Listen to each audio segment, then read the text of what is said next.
Hello everyone, welcome to Parul physics केवी।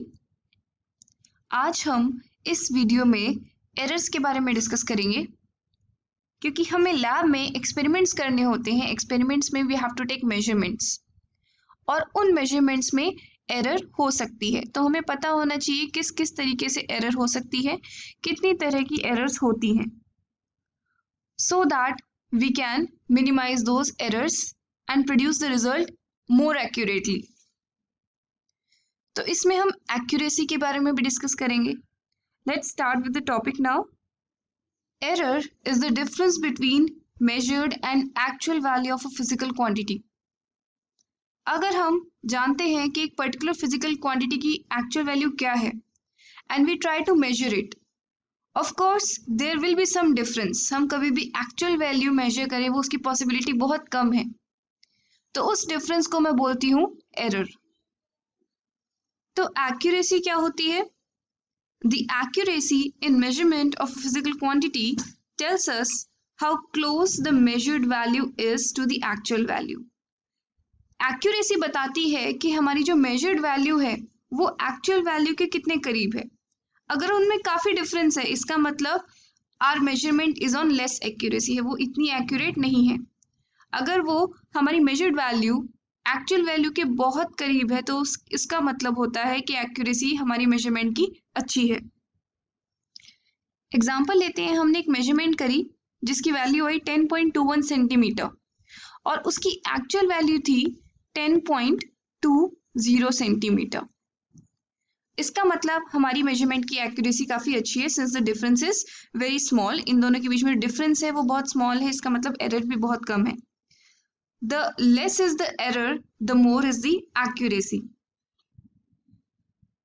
अब हम पढ़ते हैं types of errors. हम errors को क्लासिफाई कर सकते हैं on the basis of कि किस वजह से error arise हो रही है और किस तरीके से हम errors को measure कर रहे हैं। The first type of errors that we can think of are systematic errors. Systematic errors वो होते हैं जो वेल प्लान्ड होती हैं और इनको आसानी से रिमूव किया जा सकता है। 4 तरीके की होती हैं ये। फर्स्ट है इंस्ट्रूमेंटल एरर। इंस्ट्रूमेंटल एरर मतलब कि हमारा जो इंस्ट्रूमेंट रीडिंग दिखा रहा है, हो सकता है उसकी कैलिब्रेशन में थोड़ी प्रॉब्लम हो, द एक्चुअल वैल्यू वो थोड़ी सी उससे डिफरेंट हो, तो इंस्ट्रूमेंट में एरर हो सकती है।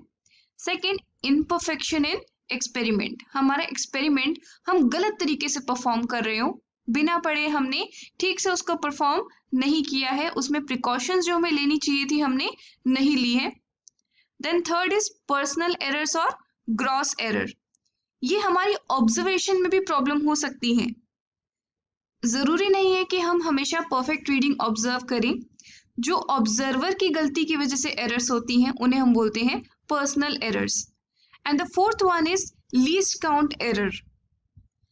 लीस्ट काउंट एरर का मतलब है हमारा कोई इंस्ट्रूमेंट है, लेट अस सपोज मेरे पास एक एमीटर है जो मिनिमम करंट मेजर जो कर सकता है वो है 0.1 एम्पियर, 0.1 एम्पियर, उसमें लीस्ट काउंट है 0.1 एम्पियर। लेकिन मुझे मेजर करना है current of let us suppose 1.15 ampere, लेकिन इतना तो इसका लीस्ट काउंट ही नहीं है। 0.01 एम्पियर होता तो ये करंट मेजर कर सकता।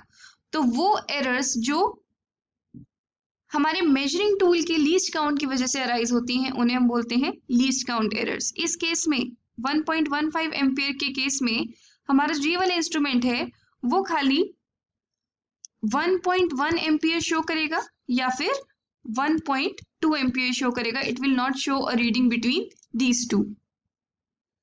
The cause of such errors is well known and hence these errors can be removed. हमें इनका cause, ये जो errors होती हैं इनका cause बहुत अच्छे से पता है, इसलिए इनको remove किया जा सकता है।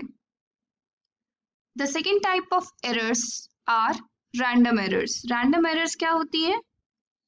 These occur randomly or by chance. So cause of these errors is not known.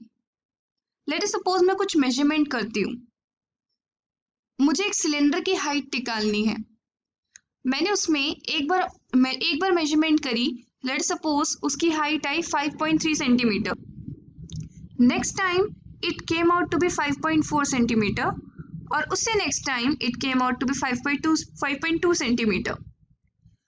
तो ऐसी एरर्स जो रैंडमली होती हैं, जिनका कॉज अननोन है, उन्हें हम बोलते हैं random errors. These errors can be minimized by increasing the number of observations. अगर हम number of observations बढ़ा दें तो हम random errors को minimize कर सकते हैं।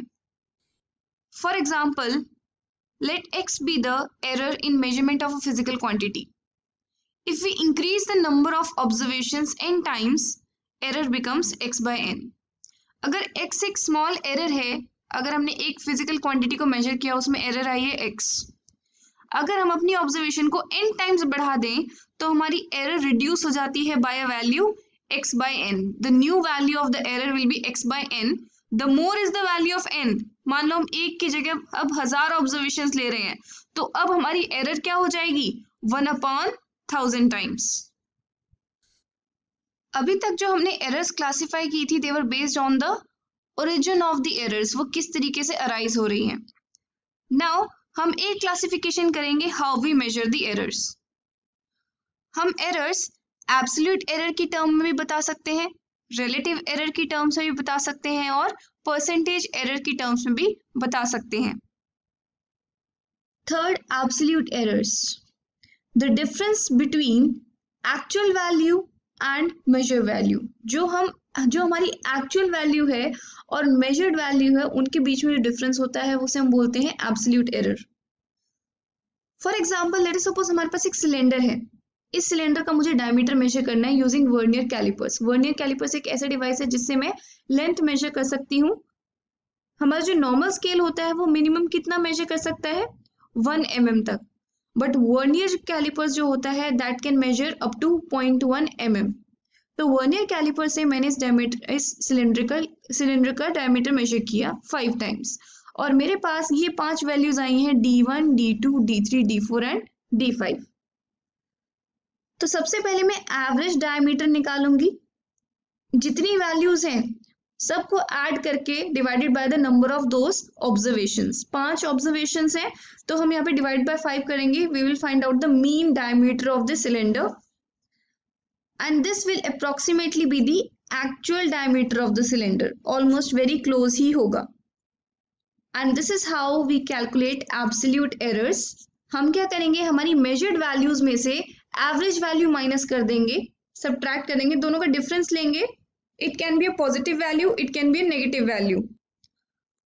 so delta D1 is the absolute error in the value D1। जो हमने D1 मेजरमेंट की उसकी एब्सोल्यूट एरर कितनी है? Delta D1। D2 मेजरमेंट की उसकी एब्सोल्यूट वैल्यू है plus minus delta D2। D3 measurement की एब्सोल्यूट एरर है plus minus delta D3 and so on. तो this is how I calculate absolute error. Now talking about relative error. Relative error निकालने के लिए मैं सारी की सारी एब्सोल्यूट एरर्स का मीन लूंगी। I'm taking the magnitude, that is the mod of these absolute errors, और उनको मैं add करके divide by the number of observations. This will give me the mean of absolute errors. अब ये निकालने के बाद relative error निकालने के लिए मैं इस mean error को, mean absolute error को average value से divide कर दूंगी, mean value of diameter से divide कर दूंगी। This will give me the relative error. Third, percentage error. Percentage error निकालने के लिए मैं रिलेटिव एरर को परसेंटेज की टर्म्स में लिखूंगी, दैट इज 100 से मल्टीप्लाई कर दूंगी and I will get delta D bar upon D bar into 100. This is the percentage error in the measurement of diameter of the cylinder. These errors will be more clear to you when I will take up an example. आपको ये experiments करते हुए ये तीनों kinds of errors experiments के बाद निकालनी पड़ती हैं। तो अगर मुझे बोला जाए रिलेटिव एरर को डिफाइन करो, I will define it like this. It is equal to the mean of absolute error divided by actual value, और परसेंटेज एरर को मैं डिफाइन करूंगी mean of absolute errors divided by actual value into 100। So I hope this topic is clear to you. We'll take up more examples in the next video in order to understand this more clearly. That's all for now. Have a good day.